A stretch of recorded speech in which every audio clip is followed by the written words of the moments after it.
تعالیٰ علیہ وآلہ وسلم نے ارشاد فرمایا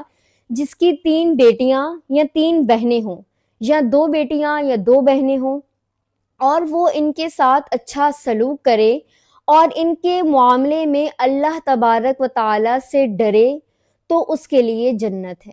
تو دیکھتے ہیں کہ ہماری بہنیں، ہماری مائیں جو اسلام سے کوسوں دور ہیں،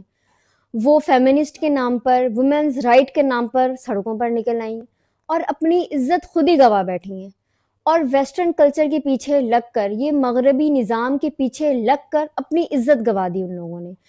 ابھی حال ہی میں ہم ایپسٹینز فائل کے بارے میں سنا کہ ان لوگوں نے جو وومنز رائٹ کے بہت بڑے دعوے دار تھے، جو ہر قسم کے حقوق کے بارے میں سب سے پہلے بولتے تھے، وہی لوگوں نے ایک باقاعدہ جزیرہ بنایا جہاں جا کر وہ چھوٹی چھوٹی بچیوں کے ساتھ ظلم کیا کرتے تھے، ان کے ساتھ زبردستی کیا کرتے تھے۔ تو کیا ہمارے سامنے یہ نہیں؟ تو معلوم ہوا ان کے قول میں اور ان کے فعل میں تضاد ہے، یعنی وہ کہتے تو کچھ اور ہیں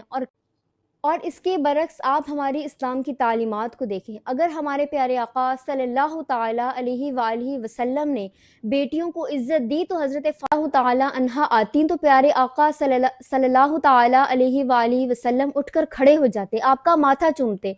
تو ہمارے پیارے آقا صلی اللہ تعالیٰ علیہ وآلہ وسلم نے جو کچھ ہمیں سکھایا